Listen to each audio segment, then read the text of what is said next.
Big Boss season 9ல் இன்றைக்கி வந்து பார்த்திங்கன்னா இவங்க 2 பேர்த்துக்குமே செம்மையான ஒரு சவுக்கடி கொடுத்துருக்காரு அப்படின்னு சொல்லலாம். அதுவும் யார் அப்படின்னா பிக் பாஸ் மட்டும் கிடையாது, ஒட்டுமொத்த ஹவுஸ்மேட்ஸுமே சேர்ந்து செஞ்சிட்டாங்க.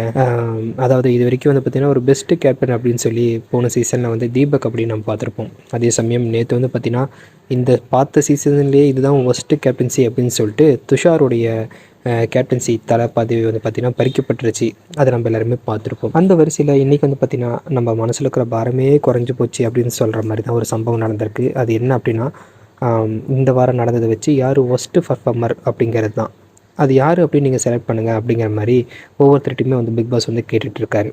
அப்போ எல்லாருமே வந்து பார்த்திங்கன்னா ஒருமித்த குரலாக சொல்லக்கூடிய 2 பேர் யார் அப்படின்னா, ஒன்று ஆதிரை, இன்னொன்று அரோரா. சும்மா ஒவ்வொருத்தரும் வந்து பார்த்திங்கன்னா ஒவ்வொரு காரணங்களை வந்து சொல்லிகிட்டே இருக்காங்க. ஆனால் இவங்க 2 பேர்த்துக்குமே என்ன பண்ணுறது அப்படிங்கிறது சுத்தமாக தெரியவே இல்லை. நேற்று அந்த கேப்டன்சி டாஸ்க்கு போனதுக்கப்புறமேட்டு நைட்டு வந்து துஷார் சொல்லிட்டு இருந்தார், ஓகே நெக்ஸ்ட் வீக் யார் வராங்களோ அவங்கக்கிட்ட இருந்து இந்த லீடர்ஷிப்லாம் என்ன அப்படிங்கிறத கற்றுக்கிட்டு அதுக்கப்புறம் நான் வந்து கரெக்டாக பண்ண போகிறேன் இனிமேல் வரக்கூடிய வாரங்களில் அப்படிங்கிற மாதிரி சொல்லியிருந்தார். ஸோ அதே சமயம் இன்றைக்கி வந்து பார்த்திங்கன்னா இவங்க 2 பேர்த்தையுமே குத்தி விட்ருக்காங்க ஜெயிலுக்கு போகிறதுக்காக. ஸோ இதுலேருந்து இவங்க ஏதாச்சும் வந்து லெசன் கற்றுக்குவாங்களா அப்படிங்கிறது என்னங்கிறத பொறுத்து வந்து பார்ப்போம். இவங்க 2 பேருமே ஜெயிலுக்கு போனது தான் சரி அப்படின்னு நீங்கள் நினைக்கிறீங்களா? இல்லை பிக் பாஸ் விட்டு வெளியே போகணும் அப்படின்னு நீங்கள் நினைக்கிறீங்களா? உங்களோட கருத்துக்களை மறக்காமல் கீழே இருக்கக்கூடிய கமெண்ட் செக்ஷனில் சொல்லுங்கள்.